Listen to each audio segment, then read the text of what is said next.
Angular velocity कल हमने सीख लिया था, याद है ना।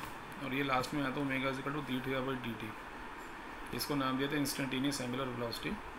इस पे देखो कोई क्वेश्चन वो बनाते हैं तो angular displacement of A particle is given by this one, है ना, इतना रेडियन है, find initial angular velocity at T is equal 2 second. तो आप ओमेगा का फार्मूला अप्लाई करेंगे या थीटा की वैल्यू प्लेस करेंगे, डिफ्रेंशिएट कर लेंगे 8t + 3। अब इनिशियल के लिए t की जगह हम 0 लगाते हैं, ये वैल्यू हो जाएगी 3 रेडियन पर सेकेंड और 2 सेकेंड पर ही आ जाए। अब अगर थीटा ऐसे दे दें 4 sin 5t + 2, ओमेगा कहें t इक्वल टू 1 सेकेंड पर omega D theta by d T, उसी तरह से थीटा की फिर वैल्यू प्लेस कर दी। अब जब डिफ्रेंशिएट करोगे 4 तो ये रहेगा साइन का आ जाएगा cos 5t + 2 और फिर 5t + 2 को भी डिफ्रेंशिएट करोगे, जिसका डिफ्रेंशिएशन आ जाएगा 5, क्योंकि 2 का तो 0 होगा। उस 5 का मल्टीप्लाई 4 में होगा 20 cos 5t + 2। अब t इक्वल टू 1 करोगे यहाँ पे, ये 7 आ जाएगा, तो 20 cos 7 डिग्री। cos 7 डिग्री की वैल्यू देंगे, रख देंगे, नहीं तो छोड़ देंगे। टाइम पीरियड को डिफाइन करेंगे, time taken by the particle to complete 1 revolution circular path, एक राउंड को पूरा करने में जो टाइम लगेगा। टाइम की डेफिनेशन आप ऑक्सीलेशन में भी देंगे, वो अलग होगी। टाइम टू कंप्लीट 1 ऑक्सीलेशन, यहाँ पर कहेंगे टाइम टू कंप्लीट 1 रिवॉल्यूशन। अब पार्टिकल रिवॉल्व करता है स्पीड v से सर्कुलर पाथ में, जिसका रेडियस r है, तो obviously time equal distance upon speed होगा। अब ये टाइम क्योंकि एक राउंड के लिए है, तो एक राउंड का डिस्टेंस 2πr होगा अपॉन v। और frequency total number of revolution per unit time, वो न्यू इक्वल टू 1/t आएगा। इसकी जो यूनिट लिखेंगे वो आ जाएगी रिवॉल्यूशन पर सेकंड, है ना, रिवॉल्यूशन पर सेकंड होगी, या ठीक है ना, RPS उसको शॉर्ट में कह देते हैं, आगे लिख भी देंगे। Relation between omega and T और न्यू के साथ। अब आपको मालूम है टाइम जो है t वो 4 कंप्लीट राउंड है, और 1 कंप्लीट राउंड में जो एंगल स्वैप्ट होता है वो 360 डिग्री होता है, जिसको हम 2π रेडियन लिखते हैं। तो ये फार्मूला हम जानते थे, थीटा की जगह हम एंगल 2π लिखेंगे, टाइम t लिख देंगे, आगे रिलेशन है। और t इक्वल टू 1/न्यू है, जैसे लिखोगे इसकी जगह तो न्यू ऊपर आ जाएगा 2π न्यू मैंने बताया था ना, रिवॉल्यूशन पर सेकंड, और RPS लिख देते हैं। अब ये लिखेंगे particle is revolving at a rate of 1200 RPS, find its angular speed, new मालूम है क्योंकि RPS में फ्रीक्वेंसी होती है ना, रखो आंसर। अब अगर ऐसे कहें पार्टिकल कंप्लीट्स 10 राउंड्स इन 31.4 सेकेंड, फाइंड्स एंगुलर वेलोसिटी, तो 10 राउंड का टाइम 31.4 हुआ, एक राउंड का टाइम निकाल लो। और एक राउंड का जो टाइम होता है उसको हम टाइम पीरियड कहते हैं।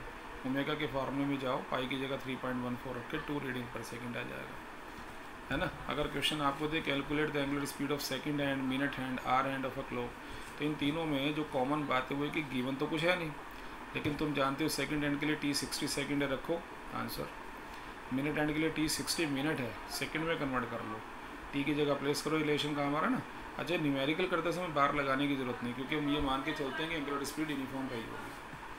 तो ये सॉल्व किया आपने, यहाँ आ गया। आर एंड के लिए 12 आवर्स होता है, उसे सेकंड में कन्वर्ट करो, फिर रख दो।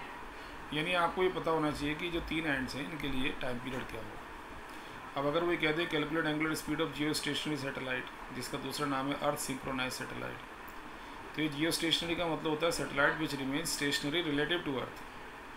और ये स्टेशनरी तभी रह सकता है जबकि इसकी एंगुलर स्पीड सेम वही है जो अर्थ की अपनी एक्सिस पर है, तो इसलिए इसका टाइम पीरियड कितना होगा, ठीक वही अर्थ वाला 24 आवर्स। ये स्टेशनरी नहीं है, अर्थ के रेस्पेक्ट में है, यानी जितना अर्थ घूम रही है उतना वो भी घूम जा रहा है। सेकंड में कन्वर्ट करो, ओमेगा के फॉर्म में रखकर वैल्यू निकाल लो, है ना, कोई डाउट ही नहीं है इसमें, फटाफट होने वाली बातें हैं, है ना। उसके बाद देखो एक यहाँ से बात आएगी, relation between linear speed and angular speed, v और ओमेगा में, ठीक है। अब आपने एक पार्टिकल एज्यूम कर लिया और वो डेल्टा टाइम में p पोजीशन से q पोजीशन पर गया, उसका एंगुलर डिस्प्लेसमेंट हुआ डेल्टा थीटा, दिख रहा है ना, ये डेल्टा थीटा हुआ। तो आपको मालूम है कि अगर उसकी एंगुलर स्पीड को ओमेगा बार लिखें हम एवरेज को, तो delta theta by delta t हो जाएगी। और delta theta is equal to angle is equal to r का अपॉन रेडियस से, ये जो लेंथ है इसको मैं डेल्टा एस एज्यूम कर लूँ अगर, तो ये जगह डेल्टा एस अपॉन आर, उसको वहाँ प्लेस करूँगा मैं, delta S upon delta T R ये है। अब अगर ये टाइम इंटरवल बहुत छोटा हो, यानी टेंड्स टू 0 हो, तो ऑब्वियसली हम डेल्टा एस को फिर डी एस लिख सकेंगे और डेल्टा टी को डी टी लिख सकेंगे। और फिर ओमेगा बार को ओमेगा लिखेंगे, इट विल बी इंस्टेंटेनियस, क्योंकि जो टी टेंड्स टू 0 का मतलब टाइम बहुत शॉर्ट है, एक इंस्टेंट की बात हो रही है। और फिर ओमेगा हो जाएगा ds/dt 1/r। ds/dt को हम लोग v लिख सकते हैं, ये पढ़कर आ रखे हैं हम, ठीक है ना। और ये आ जाएगा v = r ओमेगा। एक रिलेशन आ गया आपके पास, v = r ओमेगा।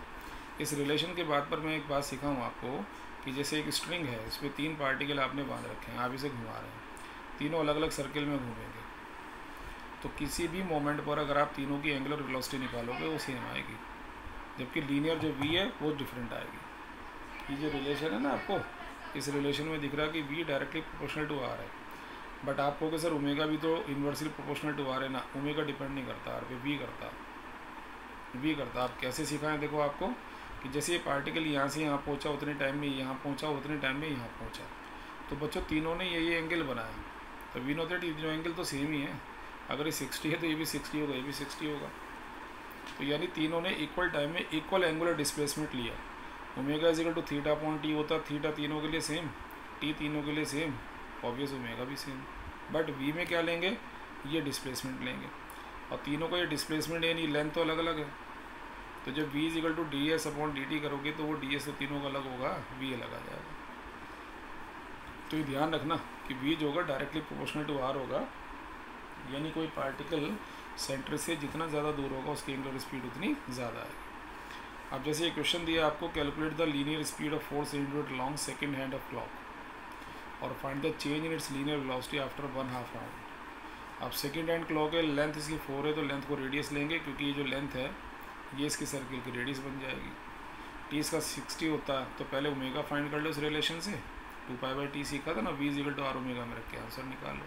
तुम्हारा मान है 3.14 करके सॉल्व कर लो। अब सेकंड पॉइंट में जो वो कहता है कि हाफ राउंड के बाद इसकी स्पीड में चेंज निकालो, तो हाफ राउंड के बाद देखो ना, अगर आप कहते हैं स्टार्ट यहाँ से किया तो हाफ राउंड के बाद तो यहाँ आ जाएगा ना, तो डायरेक्शन जो होगी जस्ट अपोजिट हो जाएगी। तो you will say that delta v = v2 - v1, और ये तो लिखने का तरीका, इसका फार्मूला ये बनेगा -2ab cos थीटा cos 180 बनेगा। सॉल्व करोगे 2v आ जाएगा 0.846।